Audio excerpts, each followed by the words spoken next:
का विश्वास कमजोर होना, इतनी शक्ति हमें देना दाता। मन का विश्वास कमजोर होना, हम चले नेक रास्ते पे, हमसे भूल कर भी कोई भूल होना, इतनी शक्ति हमें देना दाता। मन का विश्वास कमजोर होना, दूर अज्ञान के हो अंधेरे, तू हमें ज्ञान की रोशनी दे। हर बुराई से बचते रहे हम, जितनी भी दे भली जिंदगी दे। बैर होना किसी का किसी से, भावना मन में बदले की होना। हम चले नेक रास्ते पे, हमसे भूल कर भी कोई भूल होना, इतनी शक्ति हमें देना दाता। मन का विश्वास कमजोर होना, हम न सोचे हमें क्या मिला है, हम ये सोचे किया क्या है अर्पण। फूल खुशियों के बांटे सभी को, सबका जीवन भी बन जाए मधुबन।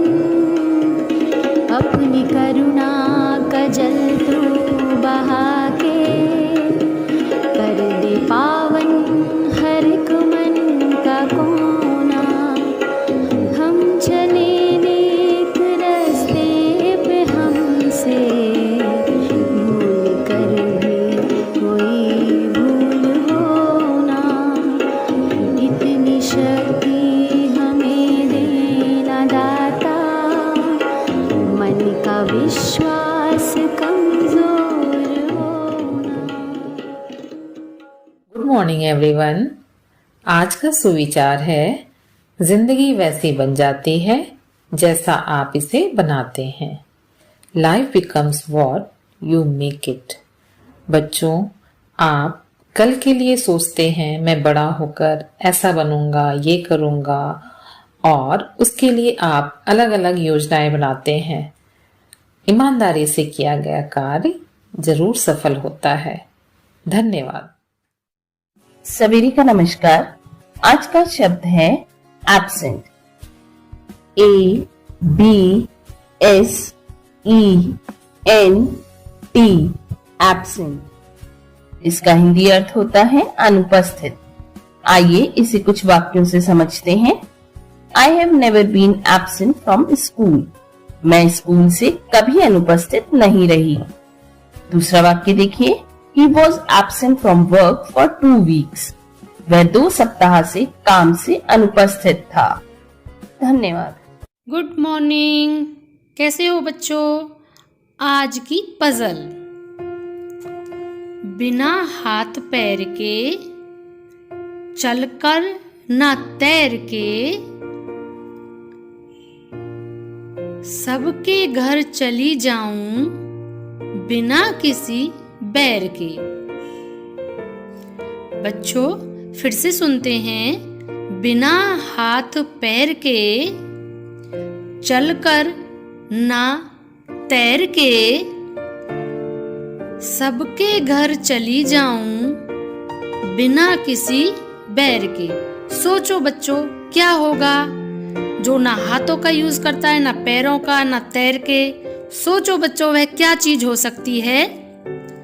जी हाँ, पत्र। बिल्कुल सही। Thank you. सुप्रभात। आइए डालते हैं एक नजर आज के इतिहास पर। 30 अप्रैल सन 1789 में आज ही जॉर्ज वॉशिंगटन अमेरिका के पहले राष्ट्रपति चुने गए। 30 अप्रैल सन 1870 में आज ही गोविंद फाल्के उर्फ दादा साहब फाल्के का जन्म हुआ। आज के लिए बस इतना ही, फिर मिलेंगे। धन्यवाद। Good morning everyone. अब वक्त है टुडेज स्पेशल का। आज के स्पेशल में है दादा साहब फाल्के। दादा साहब मंच के अनुभवी अभिनेता थे, शौकिया जादूगर थे। उन्होंने क्रिसमस के अवसर पर ईसा मसीह पर बनी एक फिल्म देखी। फिल्म देखने के दौरान ही फाल्के ने निर्णय कर लिया कि उनकी ज़िंदगी का मकसद केवल फिल्मकार बनना है।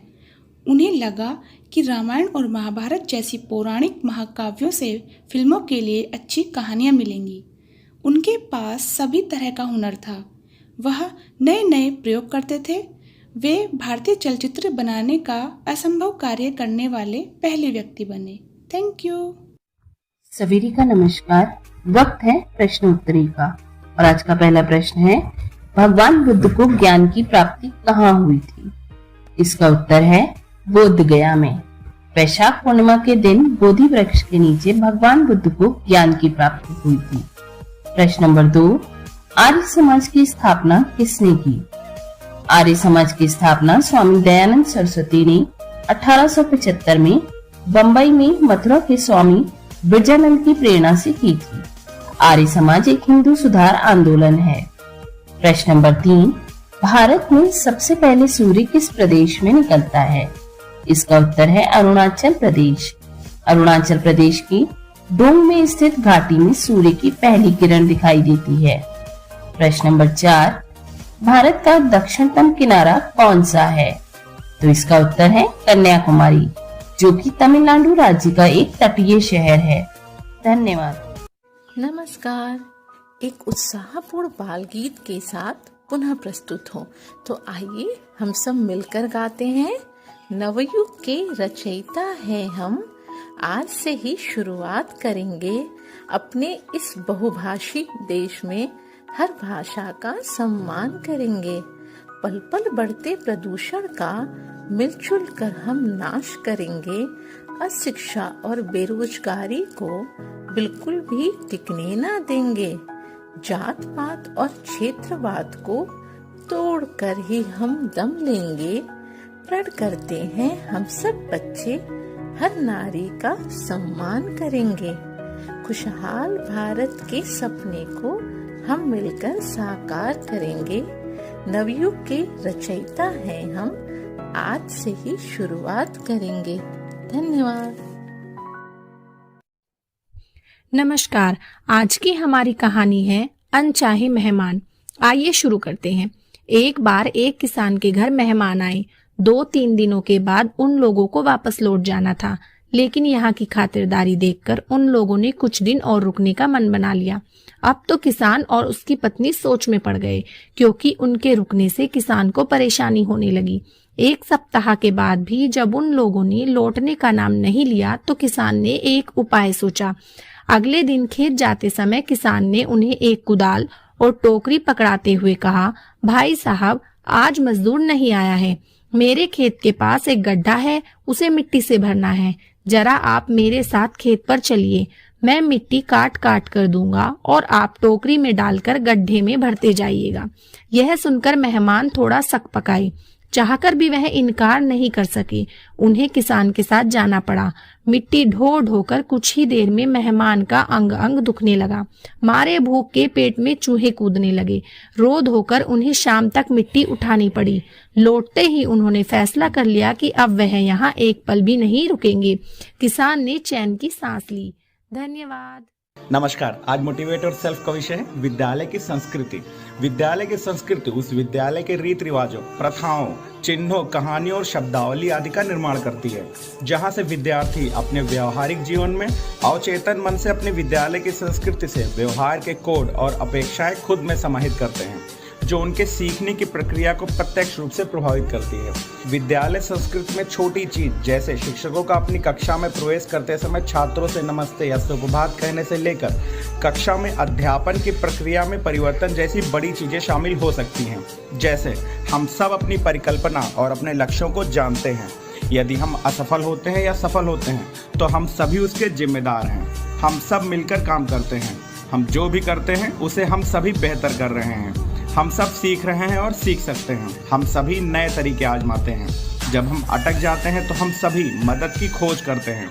हम सभी महसूस करते हैं कि हम महत्वपूर्ण हैं। हम अपने अंतरों के बारे में एक दूसरे से बात करते हैं। हम सब अपने काम का आनंद लेते हैं। धन्यवाद। आपका दिन शुभ हो।